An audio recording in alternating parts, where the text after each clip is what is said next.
As we've been telling you for weeks now, we don't really know what's going on in northern Ethiopia, other than that for almost a month federal forces have been fighting Tigrayan militias. The picture is occluded by a lack of access for journalists and humanitarian agencies, and by both sides coming up with wildly different accounts of who's responsible for which violence.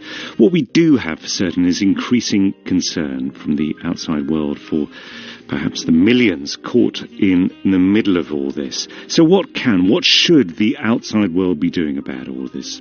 Tibor Nagy is the Assistant Secretary for African Affairs in the US State Department. The protection of refugees is paramount. We have heard those reports. Unfortunately, we don't have the information to verify them, but that would be extremely concerning. And that is one of the reasons why we have been urging the Ethiopian government to restore communications, because it's critically important to get objective information as to what is going on. The Ethiopian government has consistently said that the reason we've blocked humanitarian agencies, journalists, everybody from the outside world going in to Tigray is for their own safety. Is that an argument that you buy?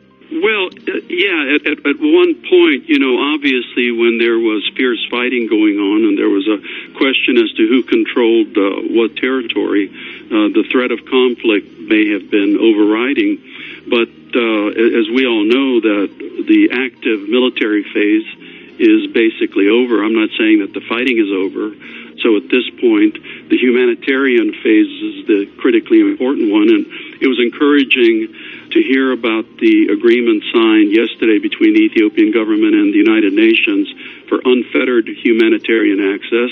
Now the implementation of that agreement is critical, and the agencies need unfettered access to them. Is there anything that the outside world could have done to have stopped this from becoming the conflict that it has been over the last few weeks? Because, the signalling was very clear from Addis, from the Prime Minister, that he was really angry about what the TPLF were doing in Tigray there, the election that they held in September, which he said was illegal. Do you think more could have been done to try and somehow warded this off from tipping over into outright conflict? Having followed Ethiopia since 1984, I believe it would have been quite difficult. And until this phase of the fighting, neither side has shown much desire to have any kind of a discussion. It's important to remember there's not equivalency here. There's not two states which have been belligerent with each other. That you have a sovereign government on the one hand, Ethiopia on the other hand. You have a region of Ethiopia, the leadership of which basically started a conflict against the government. And interestingly enough, the Ethiopian constitution has provisions for a region to secede from Ethiopia. But, the best evidence is that the Tigrayan leadership did not want to secede from Ethiopia. They wanted to use the opportunity basically to overthrow the prime minister and to return to the type of privilege that they had enjoyed, within the Ethiopian state for the last, 27 years. You said that the two sides were not initially interested in mediation or negotiation. I think the TPLF have said rather more that they've been willing to countenance sitting around the table with Abiy Ahmed. But you buy more that argument from the Ethiopian Prime Minister that, look, this isn't a war, this is, in his words, a law enforcement operation. Law enforcement operation involves police knocking on doors. So, I think that's not exactly a correct term, because it was obviously a military operation. And now the danger is this evolving now into a long-term insurgency.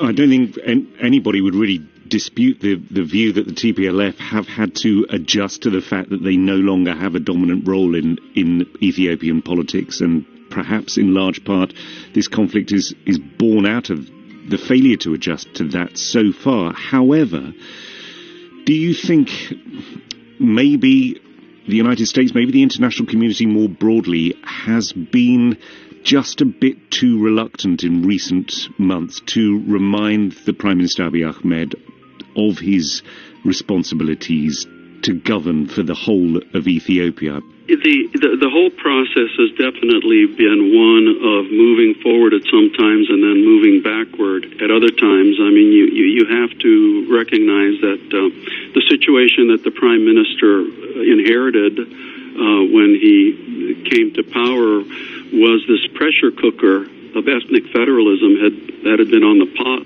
for the last 27 years, and his challenge was removing the lid so that the steam wouldn't come out all at once. So there are just so many forces at work that this has been such an unfortunate turn of events. The U.S. Assistant Secretary for African Affairs, Tibor Nagy. The Anglo